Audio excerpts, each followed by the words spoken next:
Okay, so the lineup is S23, S23 Plus, and S23 Ultra, but there are the same 4 colors across the entire lineup. So Phantom Black, Green, Lavender, and Cream.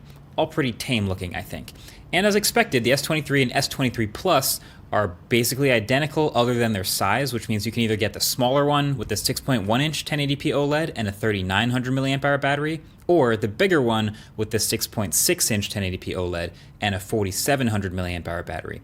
Also, the bigger one apparently has slightly faster wired charging, 45 watts peak versus 25, and a higher base storage. There's 128 on the small one, but 256 gigs starting on the Plus.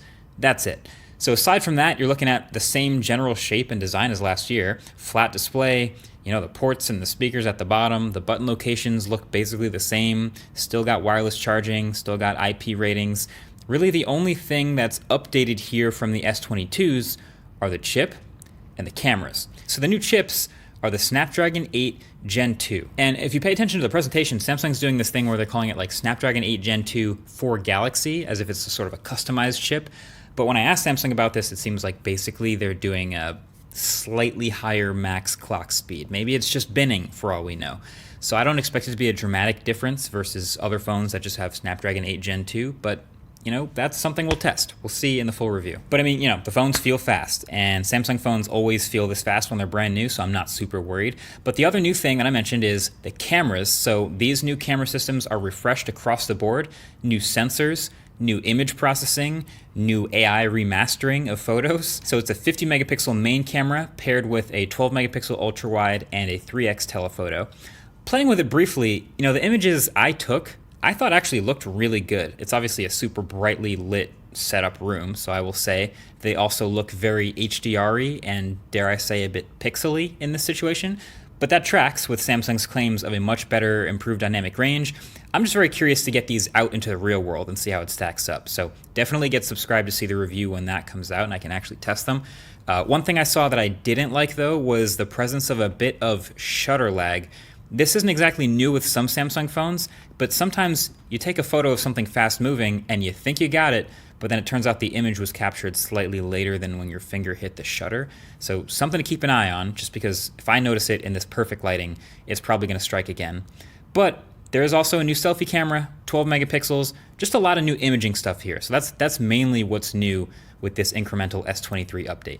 So S23 starts at $799 and S23 Plus starts at $999 if you're really trying to pay $200 more for the bigger phone. But there's also the $1199 S23 Ultra. Again, a pretty similar design to last year, but as you may have noticed, there's really 2 noticeable changes for those of us who have touched and held last year's phone. One, the camera bumps are all just a little bit bigger with these new pronounced rings around them. I'll talk about the new cameras in a second. But then 2, when you're holding it in the hand, they've changed the shape of the sides to be much more flat. So the whole phone is just much more boxy, and I like it. I really like it. Samsung says this was a reshaped curve at the edges to better optimize for the S Pen that is still here.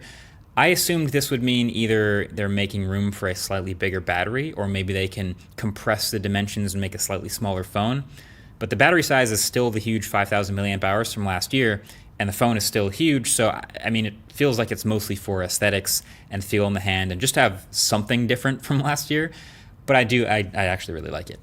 I also did notice, interestingly, some of these phones I was recording with were flickering more than usual, but just on camera. Like, I'm not aware of any big differences in the adaptive refresh rates. These are still LTPO displays that go from 1 to 120 hertz.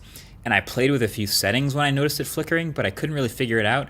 Not that it's a big deal. It didn't flicker to my eyes. And these are great looking screens with a new peak brightness of 1,750 nits across the board, which is excellent.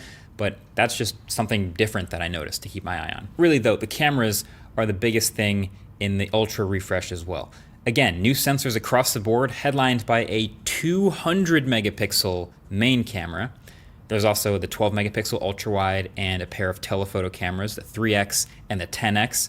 There's going to be a bunch of new camera stuff to test in here, from the improved optical image stabilization across the board to the better low light performance maybe, with 16 pixels binning into one and kicking out a 12 megapixel photo, to the Galaxy camera feature integration in certain apps like Instagram. And also the 200 megapixel mode. I want to see how good the actual 200 megapixel files really are. Not that I print out photos and set them on canvas or anything, but you could if you wanted to. But I think it's clear the bottom line is the camera system is one of the biggest differentiators between the Ultra and the rest of the lineup. Aside from that, it's going to be a pretty familiar phone to the one that I gave the best big smartphone award last year. It's still a 6.8-inch edge-to-edge 1440p OLED display. There's still the Snapdragon 8 Gen 2 for Galaxy. You can get up to 1 terabyte of storage, still the IP rating. We already know there will be no chargers in any of the boxes, so this video's sponsor, Anker's Ace charger, is definitely the move here. This 313 charger is way smaller than Samsung's official one, thanks to gallium nitride, aka GaN technology, plus it folds up, but it'll still guarantee the 45 watts of peak charging power that the Ultra supports with super fast charging 2.0. So it fully charges in about an hour, and it does it safely with things like current regulation, over temperature protection, and more. Or there's their 312 charger, which is a good pair to match with the 25 watt peak charging of the S23, and still smaller and more efficient than Samsung's. So if you're looking for a powerful charger for S23, S23 Plus, or